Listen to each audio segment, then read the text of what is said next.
There's growing outrage in Roxbury tonight, along with a sense of futility. And in other news from around New England, Boston police are still searching for suspects in 2 of the 3 shootings last night in Roxbury.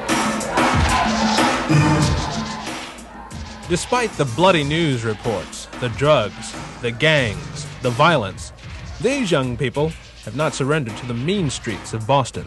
We'd like to set a good example for the young people out there, because we don't want people, to grow up getting into violence and all that crazy stuff. And we want to make it somewhere, we want to have fun doing this. We want to do it in our way. We like to rap, so we're putting our talent together with the knowledge that we have to show the people the nice way to go.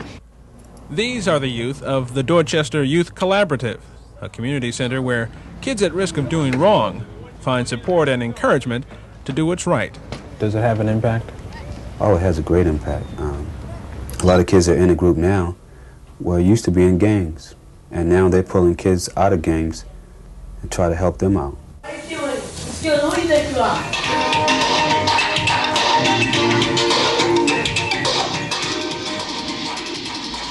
One of the things these kids do right is make music. As part of the recreational activity at DYC, they have formed groups. Some write their own stuff. The group Young Nation even has a record out about AIDS. Tomorrow, in Dedham, they'll be performing this song about street violence. Get off that tip, you don't have to kill another, not your mother, your father, your sister or your brother. It's a shame that everybody can't be down, try to kill off another to take one's crown. Other people out there. You're a little scared out there. Yeah. Yeah. Do you know anyone that's had something happen to him? Yeah. My cousin. Really, what happened? He got shot in the back.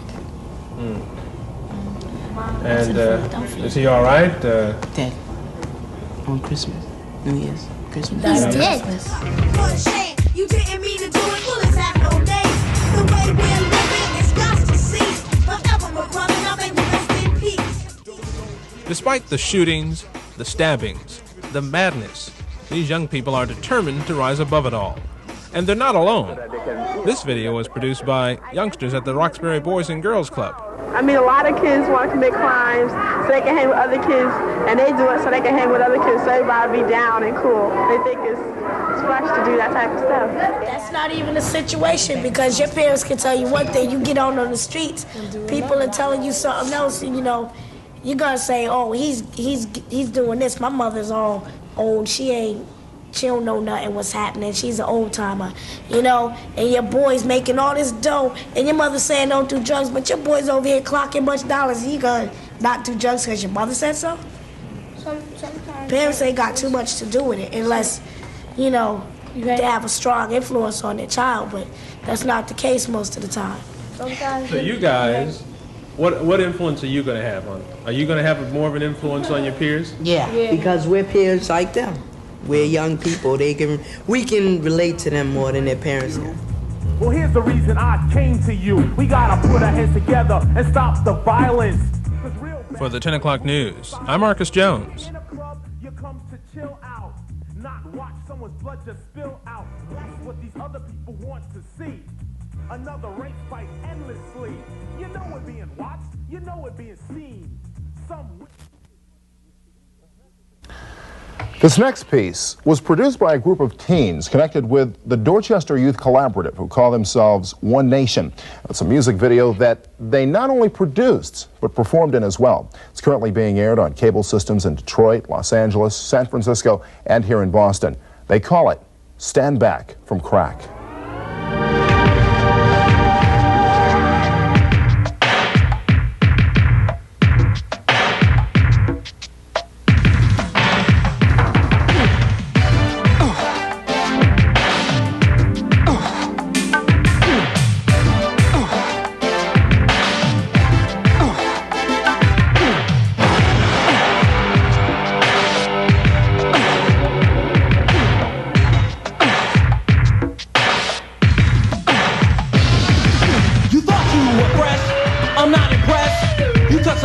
You thought it was blessed, but it's not. Now you worry, you took that bait. Now who is sorry? You tried to tell me it wouldn't work. teacher's a liar and your father's a jerk, so you say, I'm gonna do it my own way. I'm breaking north and I'm starting today. I say no, hell no, I say never, ever, ever. Crack it for me, I'm just too clever. Grabbing hold when the chain is the heaviest. Feel the pain when the pain is the steadiest. You got somebody on your side. You lied when you said you didn't. So listen to the lyrics that I say in this song. What I said is I said don't do it. Break,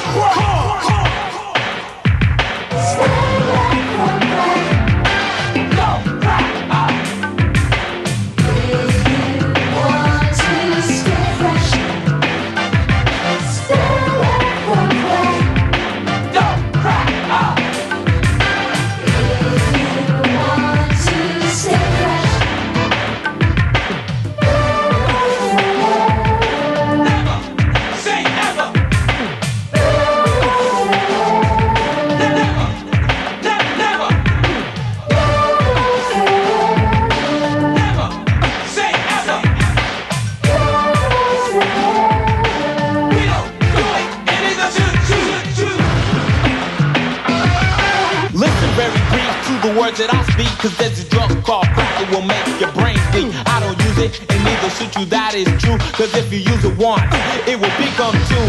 You sitting there behind a pipe chilling, my friend. You're not knowing that your life is about to end. The pyrotechnics of this matter, your brain cells scatter. Your body's getting smaller and your head is getting fatter. Still back from crack.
I make my money my way. I can go where I want anytime. It's a free country and don't nobody control me. Do you understand? Wait. Oh, so you think you're a tough guy, right? Yo, I ain't got no time to argue with you right now, but as far as business goes, this is how we handle something like this. No! It's not Masterpiece Theater. It's not Superfly either. This short dramatic teleplay entitled A Second Chance is the work of a group of black Boston teenagers who want to send a message to their peers. Stop the violence. Kids are killing kids, and sooner or later there'll be no more kids and there won't be any adults and the world will end. So that's the way I look at it. I think anyone can have a second chance if they really want it. Yeah, and like I said, a second chance isn't a thing to waste. Encouraged by counselors at the Dorchester Counseling Center, these middle and high school-aged young people spent the summer writing, rehearsing, and recording this message video at the Roxbury studio of Boston Neighborhood Network, Channel 3, the public access channel. You're living very fast, you die very fast, and money you spend, and knowledge you last. This half-hour anti-drug, anti-violence video premieres on BNN tomorrow night at 6 o'clock. Cast members will be eagerly awaiting the reviews, but they are under no illusions that their video, by itself, will stem the tide of violence that is washing over their community. You know something? You can make people, like in the movie, I mean, people laugh. Because, I mean, it wasn't funny, but it was like parts of the movie that made you giggle or whatever. And I think if you gave someone the gift of laughter, I think they would listen to you more than just, you know, or just sitting down talking. Like we're doing now, you have to give someone the gift of laughter, and they laugh about it, and later on, well, you know, you had a point there. I don't think anyone watching is going to say, I'm never going to get involved with drugs, I'm never going to sell, I'm never going to carry a weapon, or I'm not going to associate with people who carry weapons. I don't think that's going to happen.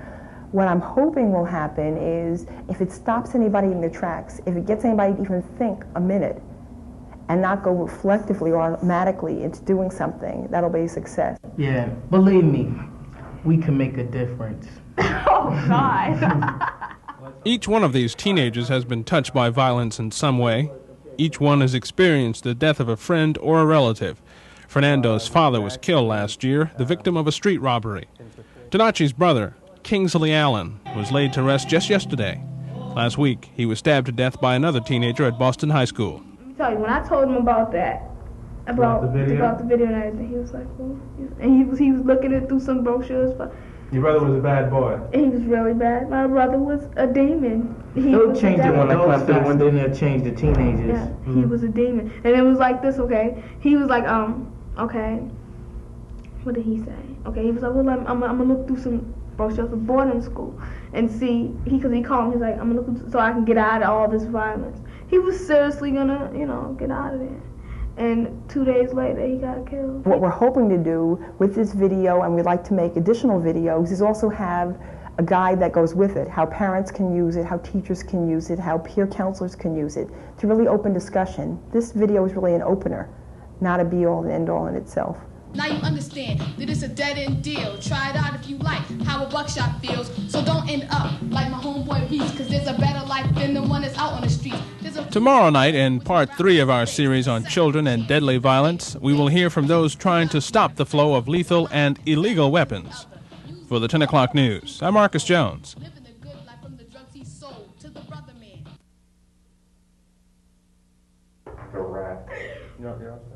Okay.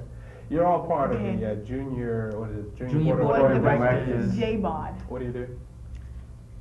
Basically, we like try to help our community. How do you do that?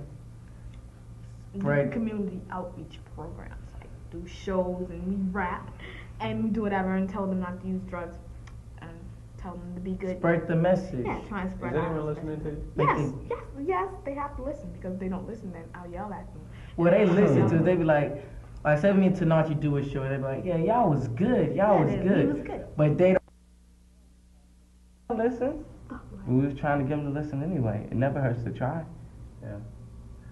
Do you now hold on, let him say his piece. Do you feel